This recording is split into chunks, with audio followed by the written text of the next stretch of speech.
কি করো সারাদিন বাসায় থেকে কাজ কাম করো না? ডাল দো না দিলে না কেন? কি করো তুমি সারাদিন বাসায়? কথা বলো না কেন? ওই কথা বলো।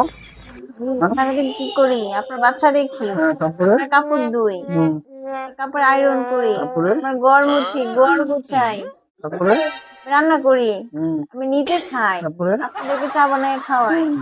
আমাদের তারপরেও বলেন কি করি? হাত থেকে কাজ বেশি করো তুমি। আপনি কি কাজটা করেন? খালি করে টাকা ইনকাম করেন। আমার তো বেশি ডিউটি করো। 13-14 ডিউটি করি, সুলাফায় দাঁড়ায় থাকি। এই যে সকালে 6টা বাজে ঘুম চুরি যাই, আর বাসে 6টা বাজে, দিনে 12টা পর্যন্ত একটা না চলে, দাঁড়ায় থাকি আগুনের জালে। তারপরে বিয়াল 4টা 5-7টা বাজে 12টা পর্যন্ত দেখছি। আমার তো বেশি ডিউটি করো তোমরা মাইনে লড়া। ঘরে রান খাও কি? ঘরে ঘরে বাচ্চা আনতো, খাওয়া দাও, বাচ্চা খাও, বাচ্চাকে খাও, নিজে খাও, শেষ। একটু খেতো নাকি? আর কিছু আছে? এটাই তো। বড় কথা বলো, কত কাজ করে হলো তোমরা। তুমি কি করো না? আমি বাসায় থেকে কি করি না আপনার জানার তো ইচ্ছা না? কালকে আমি বাসায় থাকবেন, ঘর মুছবেন, কাপড় ধুবেন, রান্না করবেন, বাচ্চাকে খাওয়াবেন, বাচ্চাকে গোসল করাবেন, ঘরের যাবতীয় কাজ সব আপনি এক হাতে সামলাবেন। আমি দিন আয়সা দেখি সব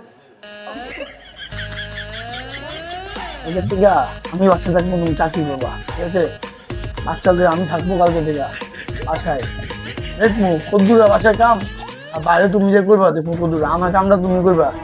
আমি যাই হোটেলে যে তন্দুরি রুটি বানাই করবা, ইয়া তুমি যে তন্দুরি রুটি বানাইবা গেলে, আর আমি বাচ্চাদের বাসায় থাকবো। কি বাবা, আমি তোমাকে নিয়ে বাসায় থাকবো, তোমার আম্মু যাই তন্দুরি রুটি বানাইবো হোটেলে যা। বাবা যখন হোটেলে তন্দুরি রুটি বানাই, ঠিক আছে? না, তোমার আম্মু বলে যে তোমার আম্মু কত কাজ করে, তাহলে হবে? বাবা কাজ করি না? হ্যাঁ, হবে না কেন?